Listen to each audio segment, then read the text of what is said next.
being streamed live on the other side onto the CCRW, Campbell County Republican Women Facebook page.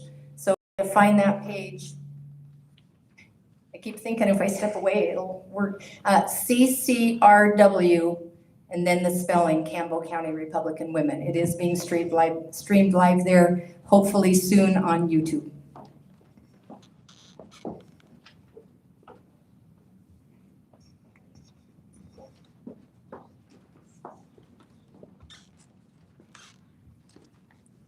So each candidate will have 2 minutes to introduce themselves.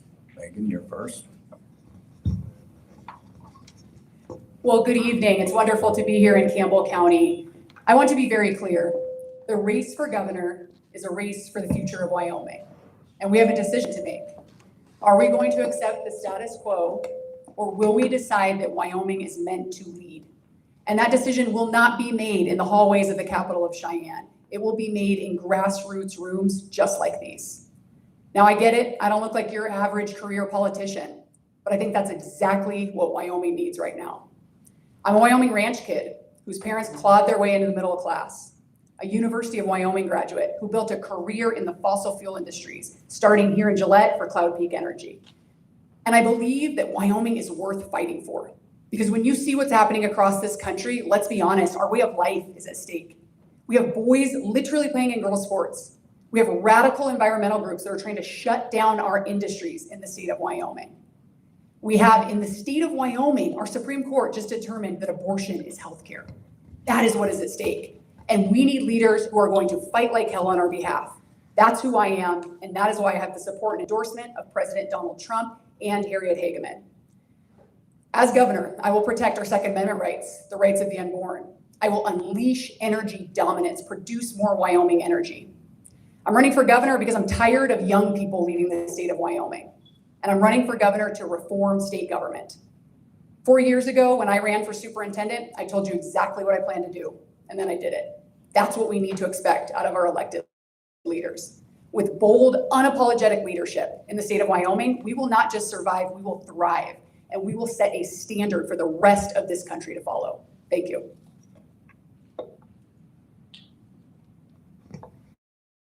Brent, you're on. All right, thanks, John. Folks, thank you very much for attending tonight. Let's not forget that we live in the greatest state, in the greatest nation in the history of the world, and it is worth fighting for. But I will tell you right now, the people are fed up with state government. Okay, they feel disenfranchised with their political electeds that have sold out this state to the highest bidder, that have lacked the moral courage to defend our constitutional liberties and protect our state from corporate takeover. Taxpayer abuse is rampant. Few trust our elections. Our agriculture is being swallowed up by globalist interests. Our energy policy is upside down, and our public education is well below where it should be.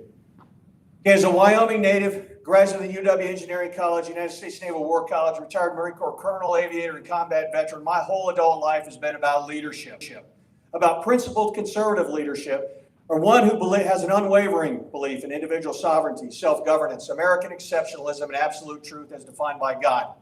My objective is to restore principled conservative leadership, accountability, and discipline to Cheyenne, to return this state to the people, to return taxes to the taxpayers, education to the parents, elections to the voters, agriculture to the growers, and energy to Wyoming. Folks, it's going to take all of us. One guy can't do it alone. So I need the help of every warrior patriot out there to make this happen. Thank you.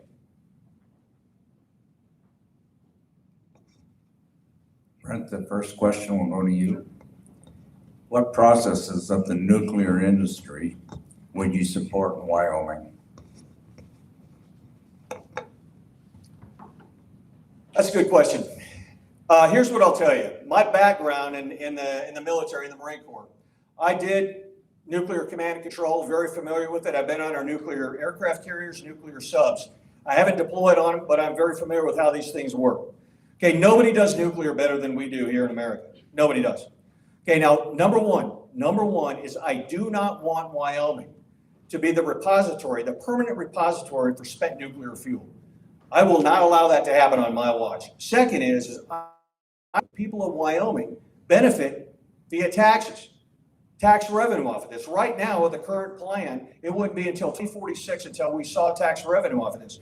Bottom line is the answer is no. Okay, particularly when we're sitting on hundreds of years of gas, oil, coal, trona, all rare earths and everything that's underneath our feet right now. Ultimately, this comes down to consent of the government. And across this state, people do not want it. Okay, so that's where I stand right now with it. But I want those conditions met first. Again, nobody does nuclear better than we do in America. It's just a different way to boil water. Okay, but I will tell you this, the people have to be on board, particularly when we have all these other natural resources underneath our feet right now. Well, we right now in Gillette, Wyoming are in the energy capital of the world. We are the energy state, and that is how I intend for us to continue to be. We have the largest uranium reserves in the entire country. And so when we talk here, I want to talk about the opportunities that we have within that chain. Number one is developing our minerals, our uranium reserves, mining uranium. Number two is around processing capabilities and manufacturing. And then if it works for us to be able to have nuclear as part of the portfolio, then it has to be right for Wyoming. And that is ensuring that we do not accept anyone else's waste, period. And we need leaders in office who are going to hold the line. Because let's be real, there's a lot of conversations on development across the state happening behind closed doors. That is not okay with me. It has got to be a public process, has to have the buy-in of our communities to move forward. But we need energy, we are an energy state, and that's how we will continue to be.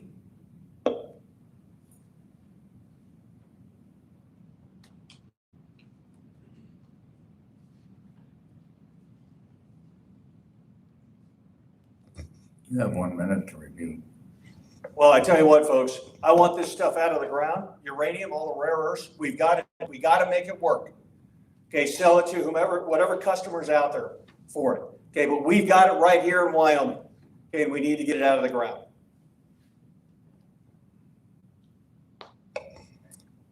Thank you. Ms. Stegenfelder, this is your question. So what is your position on the privatization of public lands in the state? And please elaborate. No one loves public lands more than I do. I've spent my life hunting, recreating on our public lands. And you start selling that to the highest bidder, Wyoming loses who we are. Now, I do believe that we can have more management by Wyoming rather than decisions happening in Washington, D.C. Wyoming is so much owned by the federal government, just under 50% of the surface, just over 50% of the subsurface. And so we have to have leaders in office that are going to fight to push back on the federal government and make decisions here. This is what's so critically important for development. I believe in multiple use on public land, on state land, ensuring we can have access to be able to enjoy those, to recreate on those lands, but also be able to develop our minerals. Wyoming does it best. I'm the only candidate in this race who has experience working in the mineral industry and understands that we can balance those things. But we're not just for sale for the highest bidder. It's not $1 today for tomorrow. I spearheaded an effort that would actually do a swap with the federal government in Teton County and the Powder River Basin. It would have been one parcel in Teton County for 100,000 acres in the Powder River Basin. That's the kind of out-of-the-box thinking that we need of our leaders who want to produce more Wyoming energy and make sure that we maintain our way of life. Mr. Bien, your rebuttal? Yeah, I'm absolutely opposed to the divestiture of any public land out there, particularly from the federal government. If they do decide to dispose of it, then we as the state of Wyoming should get first right of refusal at no cost. It was originally ours in the first place. We know that what happened in 1890 is we became half of the state. That's basically what we are right now. I want, and I do believe, that Wyoming can manage these better than anybody. And I look at what we've got, particularly for energy. Okay, and why are we accepting 48% mineral royalties? We should be going to the mat to get more of that. But we can do this better, folks, in the federal government. There is no way I will ever tolerate, or I will push back all the way on any federal disposal of any of these lands to private entities. The same thing with state lands. Okay, these state lands, I'm all about the recreation. I've hunted all over this state too. And I tell you, this is the most beautiful state. The people know how to manage these lands. We've got that prowess. We've got it right here. Okay, and we need to be able to manage those lands. Okay, better than anybody else can. So I am all about any sort of disposal of these federal lands, getting them all back. Okay, whatever that takes, whether it's by different sections around the state or different areas around the state, regionally, or the whole thing. Okay, I want these lands back because I know that we can manage these lands better than the federal government. And your wrap up? Look, there's a lot of conversation, a lot of platitudes out there about managing public lands and what that looks like and managing our resources. I'm the only candidate in this race who knows how to actually get it done and has sat and gone toe to toe with the BLM field offices, has worked on development of these lands and also protecting it. That's what's at stake. And we need leaders that understand the process, have experience, that have worked in the private sector in these areas to truly make sure that we protect our lands, but also be able to develop them. Mr. Bean, what will you look for when choosing an attorney general and when making court appointments? The Attorney General, my Attorney General is the only outside set of eyes I'm bringing into this state because I want a clean set of eyes to look at what that's been going on. Okay, I'm looking for someone who will put people first and who will put Wyoming first. Okay, I'm looking for someone who is absolutely constitutionally ground, someone with conservative principles all the way across. Okay, and someone who will stand up for Wyoming and the people herein. Okay, what I've seen across this state is whether it's activist courts, and I do want a judicial confirmation process, particularly starting with our Supreme Court. I mean, we've seen a couple of recent decisions, whether it's abortion is healthcare or whether it's the folks in Johnson County that aren't even standing right now to see how their tax dollars are being spent. That's completely unsatisfactory to me. Okay, so I want a confirmation process, particularly for our judgeships. And the same thing would happen with our Attorney General. But folks, I want everything audited here, and I want that, and we talk more about budget here later. But I tell you what, I want somebody in here who's got teeth. Okay, so anyone, any entity, anything that's encroached upon Wyoming and the people herein, I'm not going to tolerate it. Okay, I'm not going to do that anymore. Okay, and I want an Attorney General who will do that. Okay, who will stand up for Wyoming and make it happen. You deserve a governor who will appoint an attorney general who you know is fighting for you every single day while you are working your jobs and contributing to your communities. I want a bulldog in not just the attorney general's office, but in all state agencies. And when we look for judgeships, we need someone who's going to fight for Wyoming. It took way too damn long for us to sign on to a lawsuit protecting girls' sports. I want an attorney general that is so aligned to my mission and vision and what I believe. There's an amicus brief on my desk the next morning after an action takes place. That is the kind of leadership that we need. When we come to judges, I mentioned, we have a Wyoming Supreme Court that just decided that abortion is healthcare. That should terrify all of us. We see activist judges across the country that are holding up mineral development in the state of Wyoming.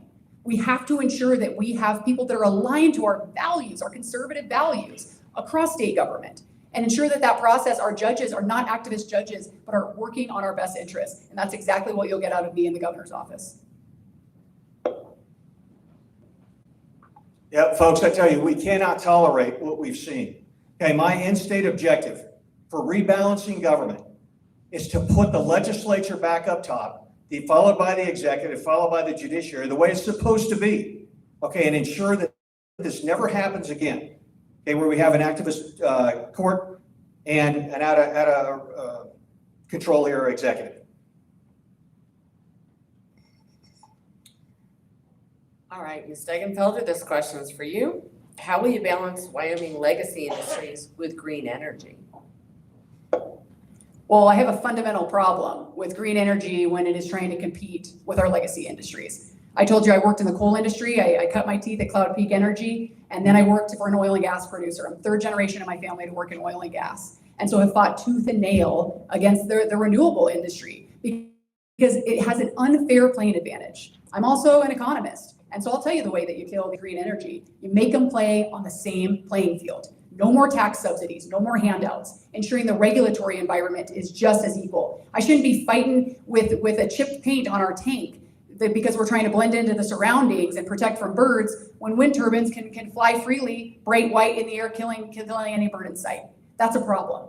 And so we have to double down on what we're good at. Our fossil fuel industry is what powers America. It powers the world. We should never, ever apologize for our mineral resources that we have here in Wyoming. And I recently released a comprehensive energy plan. It's a 6-point plan. It's not platitudes. It's exactly how I plan to do one thing: produce more Wyoming energy. Mr. Bean? Folks, there's no place in Wyoming for this green energy. And my opponent did vote on the slip for all these windmills projects that we got going around the state. Okay, that will not happen. That will not happen with me, folks. Okay, we know that right now, just right now, off of the 1,600 windmills that we have in this state, there's 4,000 more coming. 4,000 more coming. And we're hoping that by the time these things, and everybody's trying to get these permits now, to get that Biden Inflation Reduction money done, because it's supposed to end in October. So everybody's doing this. We got 4,000 more of these things coming. My answer is absolutely not. I want these things bonded up front, okay, to where we're not paying for these like we did all the gas wells here in Campbell and Sheridan County over the past years, where the taxpayers are paying for them. When I look what's underneath our feet right now, with all the natural fossil fuels that we have here, folks, the organic fuels, there is no reason in the world that we should ever be going down the road, okay, this Green New Deal climate change agenda. We know it's not cost effective. We know it doesn't do anything for the state, and it ruins our landscapes. So the answer for me is absolutely unequivocally no. No more of this. And you wrap up? I'd like to set the record straight on my views of renewables and wind energy. I've told you I spent my career fighting against it. Now, on the state land board, we balance that with our constitutional fiduciary responsibility to maximize revenue. But I think what we found in that, and I've been opposed and actively opposed and voted no on many wind projects. But what we found in that process is the process is broken when it comes to state lands. We do not have the community participation, involvement that we need to have. And so luckily, we were able to right-size that. But we need to do better. We need to change those systems within the Office of State Lands to make sure that the voices of the Wyoming people are included in that and that projects are right for Wyoming.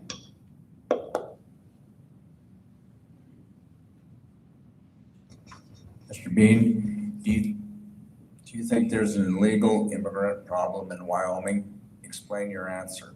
If yes, what is your plan for protecting the sovereignty of the American citizens in our state? Well, I think we have an illegal immigrant problem all over the country, and I know we have it here. It just comes down to the magnitude of it. And my objective is to coordinate with ICE to the fullest extent possible, whatever agreement we've got, and make sure these folks are sent out of the state. I want to make sure there's no jurisdictional issues also between our highway patrol, our sheriffs, our local police department, to where we can actually make this happen and make it a more fluid process. But there's no room for this. I mean, they came here illegally. Okay, they came here illegally. Okay, so they have no business being in this country. Okay? Absolutely, we have a problem with illegal immigrants right now in the state of Wyoming. And we need a leader that is willing to crack down and make sure that we don't have this problem anymore. We need someone who can partner with the Trump administration. And with his support and endorsement, I am the candidate who can do that, to partner with ICE, to get illegal immigrants out of our state and out of the country. And we know it's happening. Look at in Cheyenne, their Truck Around and Find Out program. In 2 stops, they have already arrested well over 100 illegal aliens that are driving trucks on the roads that your kids, your families are traveling on. That's a problem. There was one individual, he had his license revoked 13 times in Colorado and was still operating, was driving in the state of Wyoming. This is a problem. We are having deaths in the state of Wyoming because of illegal aliens who are driving truck in the state of Wyoming. We have to crack down. If you're here legally, you got nothing to worry about. If you aren't, it's time to go home. You have a rebuttal? Oh, and I tell you what, folks, we are paying for all of this. Okay, we're using state funds are going to this. I mean, we really got to look at all these NGOs, these nonprofits that are potentially harboring them. Okay, we got to look at significant penalties for that happening. Okay, we know in this state where we got 6 people per square mile, we got 90, 25, 80. I mean, this state is ripe, okay, for both narco and human trafficking, and we got to stop all of this. Thank you. Ms. Degenfelder, all my questions go to you. It's a girl thing. Exactly. We didn't plan it that way. Do you think government should be involved in economic development? Looking forward, is there a valuable role for the Wyoming Business Council? So I want to be really clear. Government does not create jobs. Private business does. Now, is there a role for economic development to play in baseline infrastructure? Yes, sure. But we got away from the mission at the Wyoming Business Council, and we have to get back on track. What does that look like? Because we're not in the business, or we sure as heck shouldn't be, in picking winners and losers in the private sector. What we need to do is focus on baseline infrastructure. That's water and sewer, that's curb and gutter, ensuring that companies have the infrastructure to be able to come to the state of Wyoming. It's also about ensuring that we're leading into what we're good at, not trying to diversify away from our strengths. Again, as an economist, it doesn't make any sense why we would do that. and create a burden on our tax structure. It has to be the right companies for the state of Wyoming. We're not picking winners and losers. We're focusing on baseline infrastructure. And again, remembering that it's not our job in government to create jobs.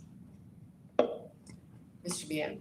Yeah, the only business that government has in business is simply to get out of the way. It's to cut taxes, it's to deregulate, it's to ensure that we never, ever, ever enforce environmental social governance scoring. And it's to guarantee that we'll never shut the state down again like we did in 2020. Now, I will tell you right now, when I look at the Wyoming Business Council, and when I look at even the Chamber of Commerce and all these other economic development entities that we are paying for, you got to look at the numbers. Our state GDP right now is 0.7% roughly. It's been that way since 2019. The national average is 2.4, 2.5. It's like, what's going on here? What is really going on in the state of Wyoming? Our inflation is 8% higher than the national average, right? Our wages are 8% lower than the national average. So as a results guy, and that's what I did my whole career, it's all been about results, performance. That's what it's all about. There is a serious course correction that's needed for the Wyoming Business Council right now. And that's what we got to do. Okay, we look at this. Yeah, infrastructure, those kind of things, I got it. But I tell you, ultimately, it's up to the government to set the conditions. That's it. Get out of the way, let the private sector roll, because that's what built this country. Right now, we're turning into state capitalism where we have our own state government picking winners and losers. And my answer is absolutely not. We've got to stop that. It's also about deregulating as well. How do we make it a cheaper, easier environment for business to be able to thrive? We talk about housing, those shortages. It's not the role of the government to just become a landlord for the state of Wyoming. But how do we deregulate to a point where we're in a good shape where a company can come in? They can do it in a cost-effective and a timely manner. The governor also serves as a co-chair of the Wyoming Business Council. And so your governor needs to step up and take the bull by the horns and steer this ship that is economic development in the state of Wyoming. That's how incredibly important this race is. That's why I'm the best choice for governor.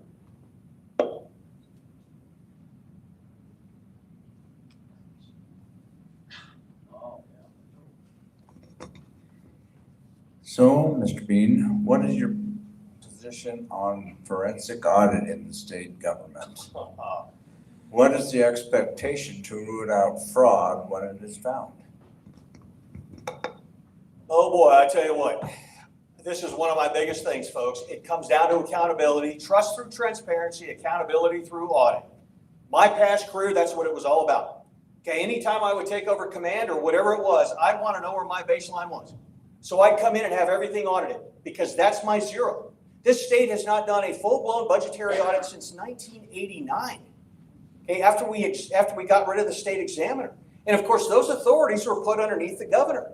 And what's happened? Nothing. Now, I fully recognize that municipalities do certain F4 audits. I got that. Okay, these are self-audits that are set up. But when is the last time we actually audited statewide across the board? WYDOT, Department of Education, the list goes on. Well, we haven't. We haven't in well over 35 years.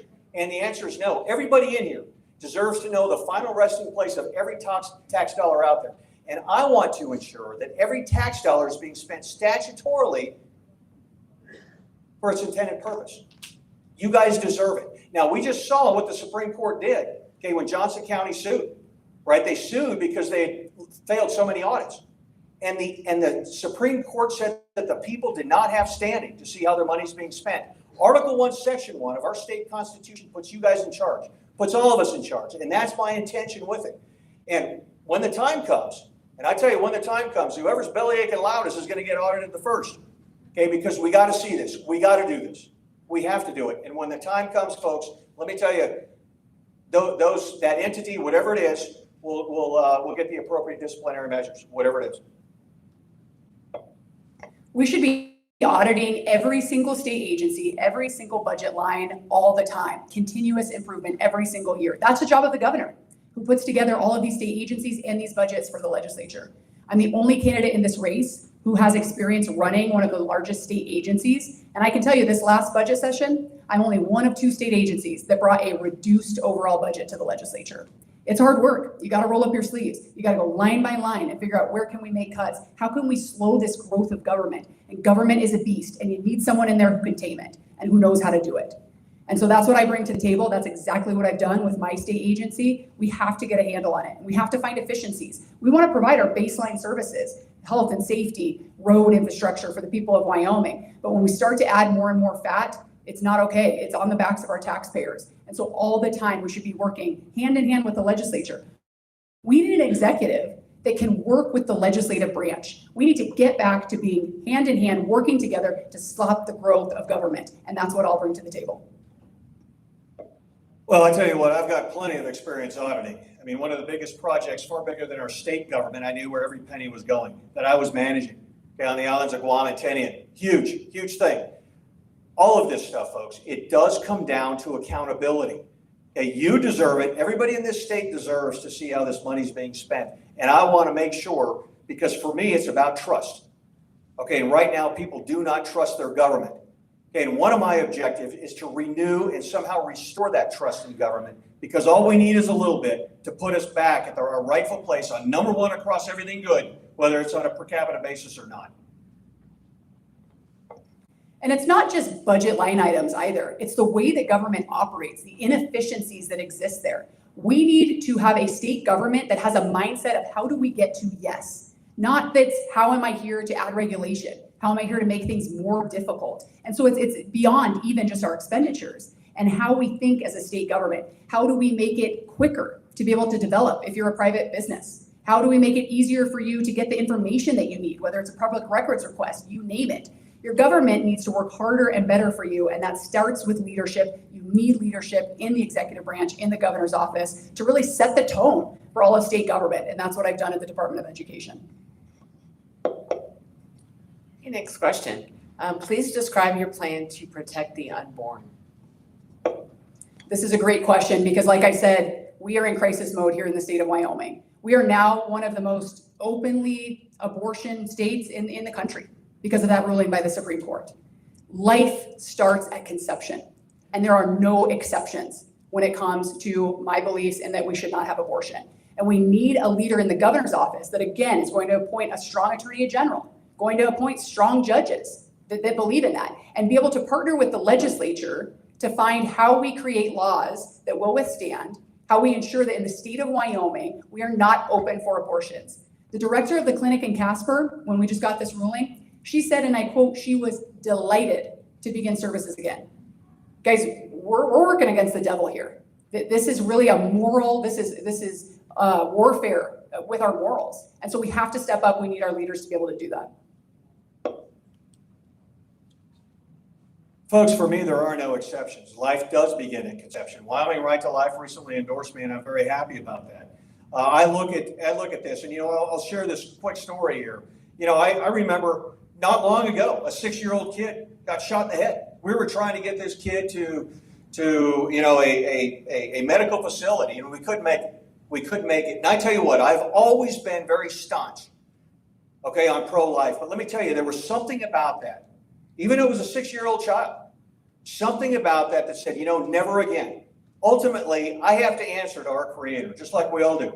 Okay, and I will, when the time comes, I will, folks, do whatever I can to make sure that I can answer that of the 64 million babies we've slaughtered in this country, that I did everything I could do to prevent it in the state of Wyoming. So much of it does come down to our judges, working with our legislature, but folks, I won't tolerate it. Okay, it is absolutely unbelievable, and I see it contradictory. What health care is this?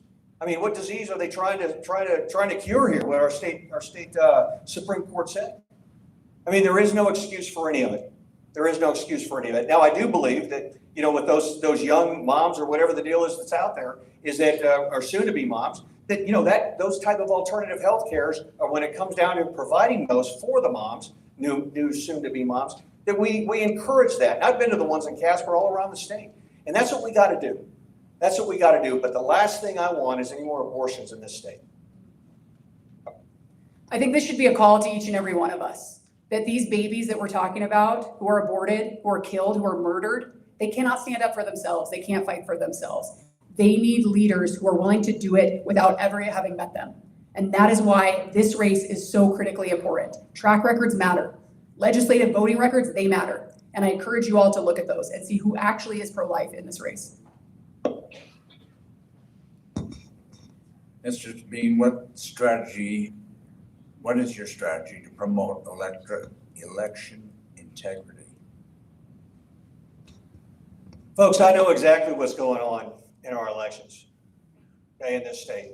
Okay, with ES&S, okay, it's our election system, okay, right now. Between ES&S and Dominion, that accounts for the counting, the tabulation of 80% of the cast paper ballots across this nation, 80%. Okay, what we don't know is, does the output match the input? We don't know that. Okay, we haven't done a statewide audit since we've been a state on our elections of actually hand counting these ballots. Post-election, we haven't done that. In fact, we knew, even with Weston County, okay, and Laramie County, the lawsuits that were going on there after the 2024 or even prior to it, we saw those things. We reported that to the Secretary of State. Hey, this is coming. Do not certify this election. And of course, the state canvassing board certified the election.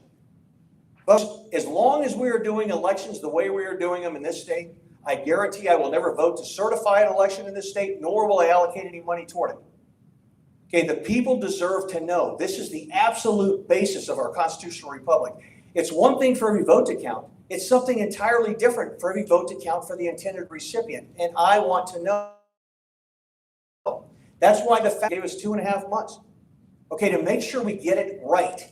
And I want to make sure it's right. I want to make sure your vote counts for the individual that you want. Okay, I want to make sure that happens. So it's a huge thing. I'm very much a proponent of hand tabulation being the primary method of counting all cast paper ballots, and I will push that way. In fact, I'm a co-author on a ballot initiative that it was sent to the Secretary of State, filed to do that exact thing, plus several House and Senate bills to do that exact thing. Okay, we've got to do it. And along those lines, folks, everybody in here deserves the best candidate who gets 51% of the vote. So I am very much for runoffs. I'm also very much for recall elections. Right now, there is no vehicle to get rid of that elected official. Okay, for whatever reason, we need that to happen here in the state of Wyoming. It's all about accountability. Look, if we do not have fair and secure elections, nothing else matters. Our country is at stake without it. It truly is foundational to who we are as a country, our freedoms, our ability to elect our elected officials. And so a couple of things, and it's not just platitudes, but it's actually, how do we fix this? How do we get that done? And then based off of a lot of the movement in the last couple of years. Every single ballot should be a paper ballot. It's largely happening in the state of Wyoming, but let's make it universal. Number two, we need more regular audits. We need that to occur, and hand tabulation in those audits. We also need to make sure when we have close elections that we do have those hand audits that are available to make sure that we are secure and that we have the proper protections in place to be able to protect your ballot. It should happen. Banning drop boxes. This is incredibly important to make sure that we maintain a secure and fair election in the state of Wyoming. Mr. Bean? Yeah, folks, the vote's about you. I mean, it is about you. We as people own the election systems. We got to remember that under Article 6 of our state constitution, the legislature is responsible for the purity of our elections. Okay, they haven't done that. Okay, we know that our Secretary of State and our clerks are responsible for the uniformity of our elections. Folks, we know they don't do that. They didn't do that. They did do it in 2024 in both the primary and the general, and we have all the data to prove it. Every single county failed the logic and accuracy testing, okay, prior to the primary. And only one county, arguably one county, did it right, okay, for the general, and it was still certified. Thank you for that. Ms. Degenfelder, was there a topic that wasn't covered tonight that you would like to bring up? I'd like to talk a bit about education, because it is the bedrock of a lot of these things that we're talking about. Our economy ceases to exist if we don't have a strong public education system. And I have a track record of what I've done as superintendent that lays that foundation for the future of Wyoming, and plan to continue that in the role of governor. In my role as superintendent, we delivered right away in only 3.5 short years, creating historic school choice opportunities for the people and the families of the state of Wyoming. We doubled down on career and technical education, that voc ed, moving again away from sending too many kids to college, but really preparing them for actual jobs that help our economy grow in the state of Wyoming. We put patriotism back in the classroom, because there are too many kids growing up with a hate for America in this country, and I won't stand for it. more civics education.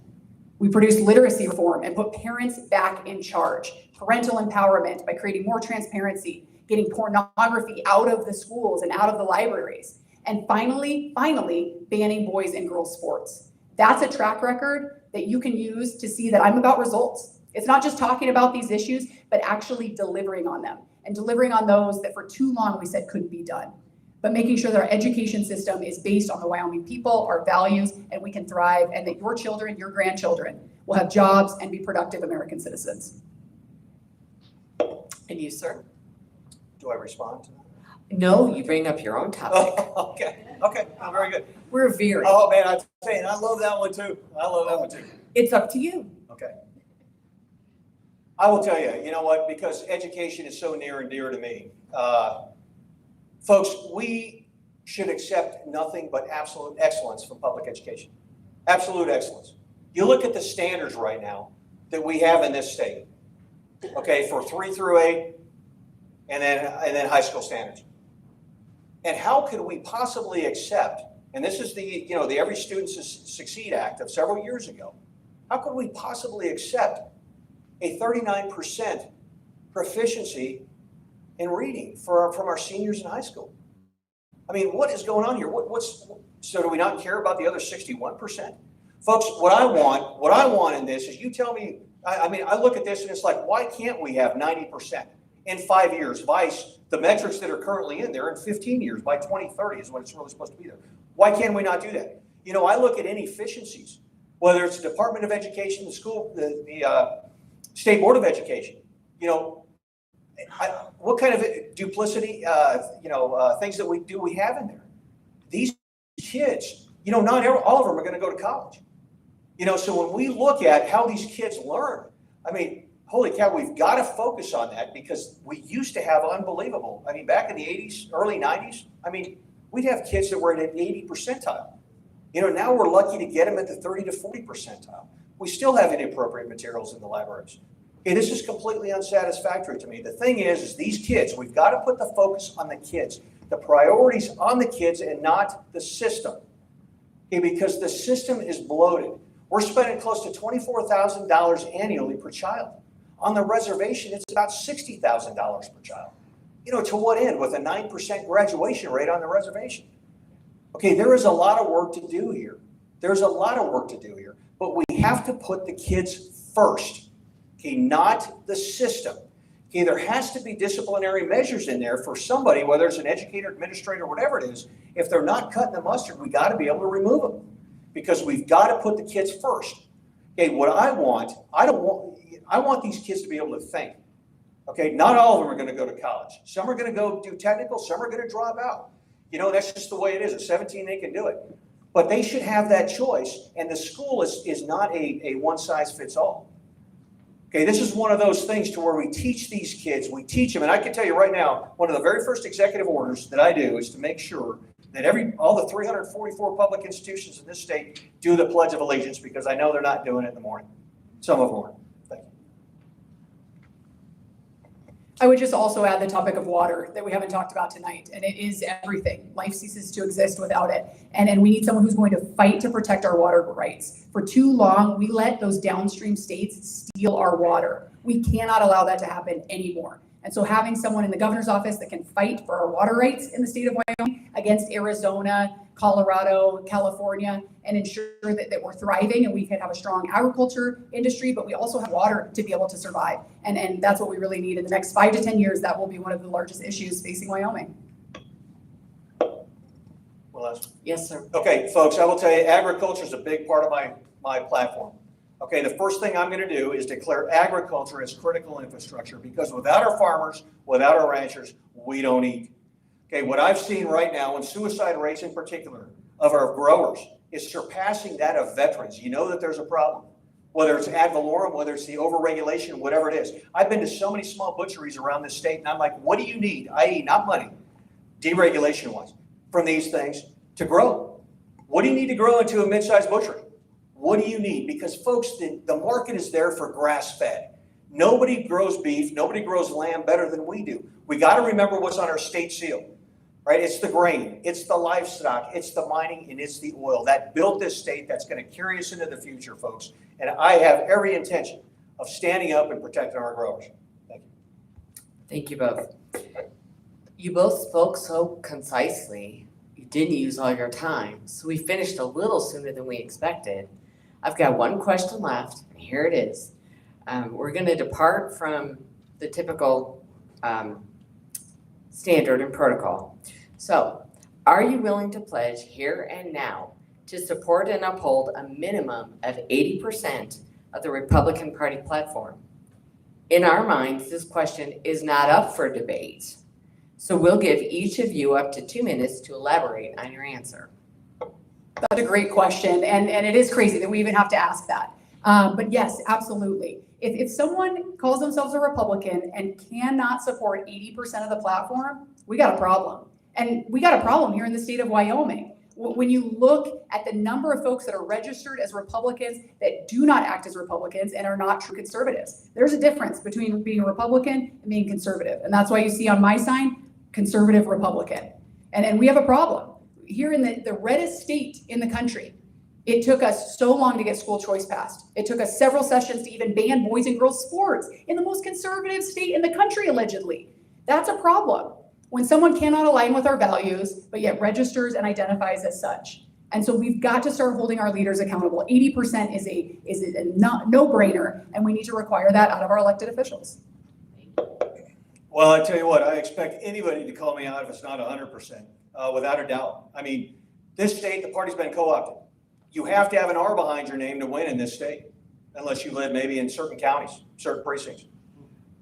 Okay, folks, that's intolerable. And what the Wyoming Republican Party is trying to do is 1 or 2 states right now that's still under the thumb of the legislature. Okay, to have that more autonomy to where there is some sort of measure to exercise being able to expel folks that don't hit a certain standard. And I'm absolutely about that. The reason why, Wyoming never makes national news is because a Republican always wins. But folks, traveling and all my travels around the state, I do believe that the electorate is red. I do. But our state government, our local governments, our county governments are purple at best. Okay, that is why, when we talked about elections earlier, that is why we've got to regain the trust back in our elections process to get people out to vote. Okay, and really do the research, because everybody has to do that. Everybody has to do that. Thank you very much. We appreciate it. Can we get John right? Oh, right on.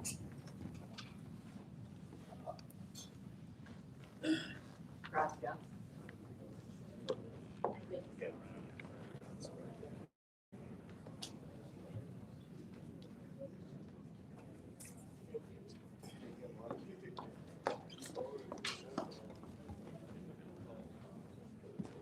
So, for both of you, we're going to give you each 3 minutes to present whatever you'd like to present about yourself and the race that's going on here. As close, right. So, Mr. Bean, you're first. Several different governments, foreign governments, even our national government. Okay, this is about leadership by example. It's about showing up to work every day, ensuring everybody else shows up to work every day, holding those people accountable. Folks, you deserve a government that you can trust. Right now, people don't trust our government. People feel very betrayed by our government across the state. And let me tell you, I've been to all these little towns. So many of them, people don't even know where they are. I mean, it's been great to be out there. But I tell you, nobody's listening to these folks. Okay, and it really does come down to putting Wyoming first, putting the people first again, and restoring principled conservative leadership, accountability, and discipline to Cheyenne. Folks, it takes 2 things. It takes the right people, and it takes the will to do it. I guarantee you, I'm the right guy, and I've got the will to do it. And I'll be straight with you. I won't lie to you. Okay, the key to this whole thing is bringing the people in from the get-go. Okay, all these projects that we've had around the state, whether they're wind, whether they're solar, whether they're land use plans, whether it's nuclear, whatever it is, the people have had enough because they're realizing that when it comes to public comment, that the decision's already made. Okay, and they don't like that. And I don't like it either. And that's how we've lost so much. That's how our state government has lost so much of the trust from the people. Okay, we got to get out of this mode of state capitalism and get back to free market capitalism, folks. We have to. So I tell you what, as a leader, as one who doesn't look at leadership as trust but verify, but rather as trust and empower. And the difference is simple. You define an objective. You define the time and the fiscal constraints. And as long as it's done ethically, morally, and constitutionally, who cares how it gets done? As long as it's done in the best interest of the people. Folks, I will work for you. I will work my tail off, okay, because that's what I've done as a Marine Corps officer. Thank you very much.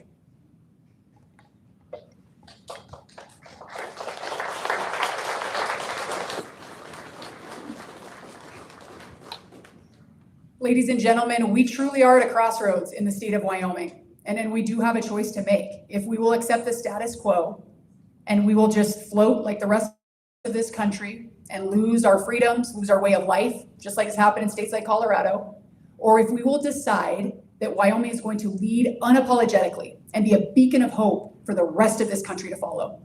This country is searching for leadership, searching for states to take the lead, not look to the federal government, but for states to be able to do that. And I gotta tell you, track records matter. They matter in this race. They matter in every race in which you are casting a vote. Make sure that you know who you are voting for and who a true conservative is in the race for Wyoming. I am the true conservative in the race for governor. I have a proven track record of delivering on our conservative agendas. And that's why I have the support and endorsement of President Trump and Congresswoman Harriet Hageman. And I get asked a lot, how did you get the Trump endorsement? The answer is really simple. I earned it.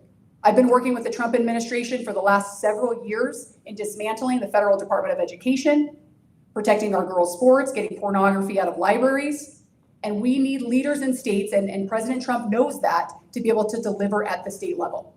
That's what you'll get from me. A proven track record, a true conservative in the race that is going to fight for the future of Wyoming, keep our young people here, have a robust economy with jobs that our young people can be employed with, keep our costs affordable so that they can afford to live here, and have an education system that is getting back to the basics and focusing on the right things so that our kids can read, they can fulfill good jobs, and they can be strong American citizens. We need to ensure that the future of Wyoming is within the people of this room, not just folks that are down in Cheyenne, Wyoming, but that they answer to you all each and every day. And that our system of government is full of your voices, and you have folks in office that are going to deliver. They know how to deliver, and they have the experience to deliver. I'm the only candidate in this race that has education experience, energy experience, and executive leadership experience to be able to get this done. I want to thank you for coming out tonight. It's great to be here in Campbell County, where I first started my career. My husband and I lived here for a few years when we first got married, and so it's wonderful to be here in your community. I appreciate you being engaged in this race and the future of Wyoming. Thank you.